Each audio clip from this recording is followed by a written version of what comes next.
What caused the CNN host to end her segment quickly on affirmative action?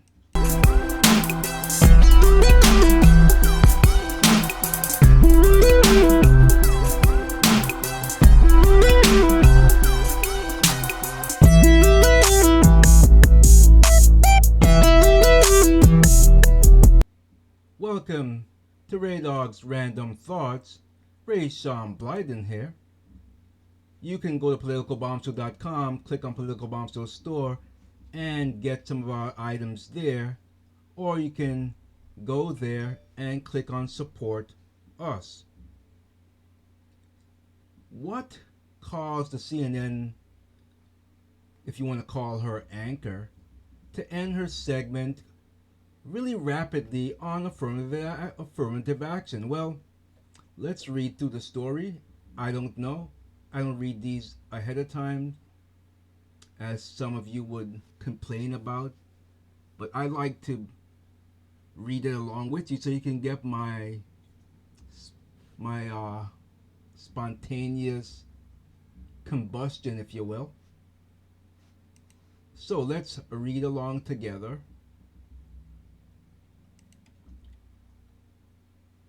As you can see, there's many signs being held up here.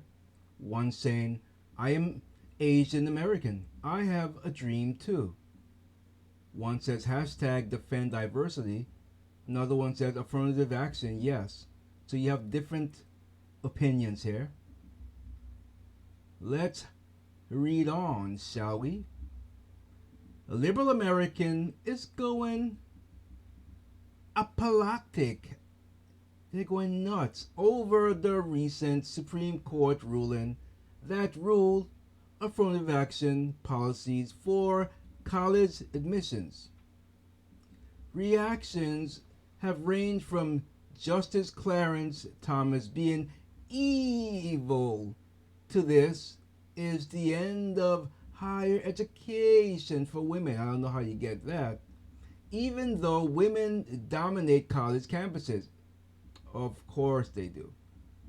The left was all about stop Asian hate. You remember that. Let's remember that. Keep that in mind. Stop Asian hate. And now they're turning their fire on Asian families who are primarily against these policies.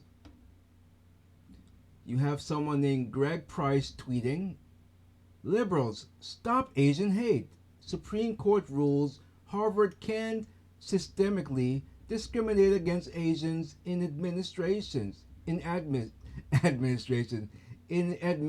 rather. Liberals, no, not like that. I have to do it again.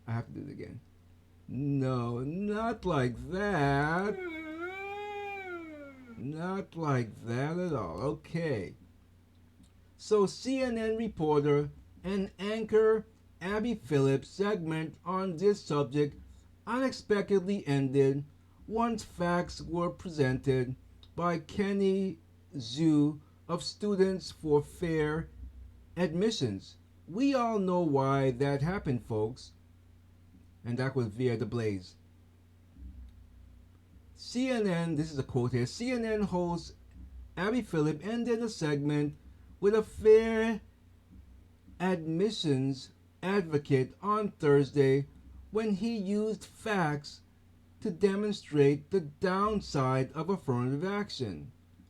Kenny Zhu, I guess that's how you pronounce it, XU, a board member for Students for Fair Admissions, the plaintiff in the Supreme Court case, told Philip that academic excellence, not race, should be prioritized in college admissions. It should be prioritized in jobs as well. I'm glad they struck it down because many minorities they get jobs just because of affirmative action. So this is good. It's been struck down. I think that admissions should be only based on merit. So it shows jobs opportunities, by the way. He said, Why are we asking a university to calculate somebody's level of diversity? I think that sets a very bad precedent for anybody trying to get into college. We should be treated on the basis of our merit. We should be treated on the basis of how hard we work or study, our SAT scores, our grades. But Philip pushed back. She asked why admissions boards should not consider other factors that students bring to the table, like socioeconomic background. Zhu or XU argued you cannot do that fairly because inevitably admission standards are changed for applicants from a disadvantaged socioeconomic background versus applicants from a privileged background. We don't want that. We want black students to succeed. We want every student to succeed. Low income students to succeed, he pointed out. But you have to put them in scenarios, in places where they are likely to succeed. Bingo, ding ding ding ding Yahtzee. When you put someone in a position of power where they're not prepared to do it and you put them there because of their race, they're going to fail. You're setting them up for failure. You're setting them up for failure. So I absolutely agree with that. 100%.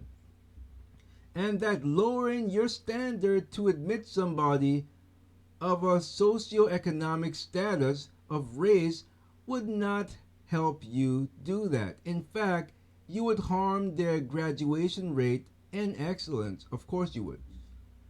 When Philip tried to say the standards weren't lowered, XU whipped out data on SAT scores and admissions rates, and the CNN host quickly fled to the bunker. XU is right. Thomas Sowell explained this glaring problem with affirmative action in front of the U.S. Senate committee, adding that these protocols often set up these applicants for failure. And there's a C-SPAN. So we listen to this. Let's put my headphones on and listen to a little bit of this. And hopefully the audio is working. Let's see what's going on here. Do you believe that mandatory proportional representation benefits minorities? No. In fact, I think one of the great handicaps that blacks and other minorities face across the country is that they are systematically mismatched with universities in the admissions process. That is, if Harvard feels that it must have X percent of blacks, and if the pool is such that they can't get X percent of blacks at the same level as the rest of the Harvard students, they're going to take those blacks who would have succeeded in some state university and bring them to Harvard, where many of them will fail. Or MIT is a better example, that the average black student at MIT is in the bottom 10% of MIT students in math. But he is in the top 90% of all American students in math, because MIT students are so phenomenal in mathematics. Something like 1/4 of all the black students going to MIT do not graduate. You're talking about a pool of people who score at the 90th percentile in math, whom you are artificially turning into failures by mismatching them with the school. Back in the much earlier, you had a great increase of blacks in the universities through the GI Bill. You had nothing like that kind of attrition from that process. Are you listening? So this is about 8 minutes and 12 seconds long. I just wanted to play a little bit of that. So if you want to watch that, obviously you can go on Twitter, and that's the town, or go to townhall.com. It's there through their Twitter link, townhall.com. So, okay, let's continue. The actual data will get lost in the noise, and that's what always happens. You cannot put someone in a position where you're setting them up for failure. It's absolutely irresponsible. It really is. So the actual data will get lost in the noise because the left will now turn to their favorite pastime, beating up the Supreme Court. The left's vitriol towards our third branch will reach a fever pitch in the next few days. Liberals love the court until their heroes like Ruth Bader Ginsburg died or retire. So,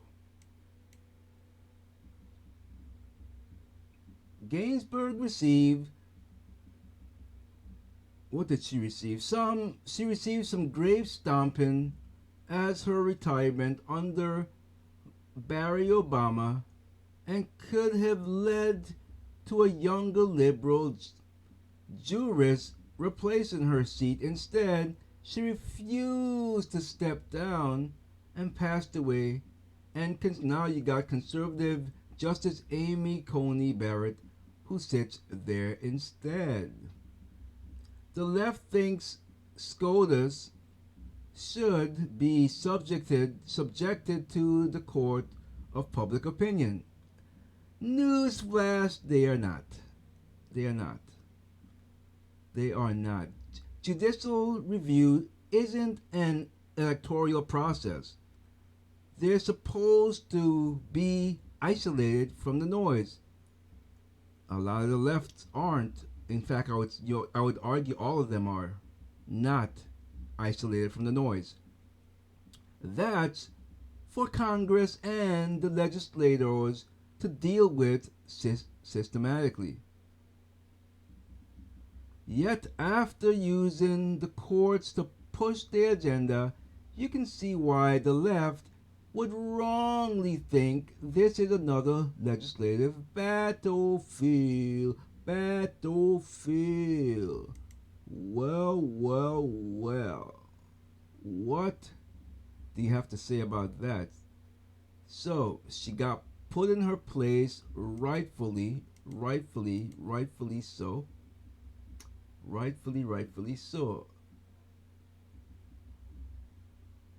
Unbelievable.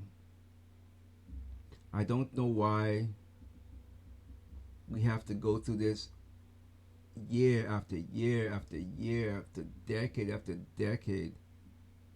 They just don't seem to get it. They're so hell bent on getting what they want. They don't care if it's ethical, if it's immoral, if it's evil. They just want what they want. Sad thing. Affirmative action should have been gone a long time ago. It really have. It really should have been gone a long time ago. There's no question in my mind about that. So anyway. Well, looky here. Many of y'all ain't subscribed or liking my videos. Come on now, help a brother out. Oh wait, affirmative action is gone. Never mind, don't help a brother out. Do it because you like me.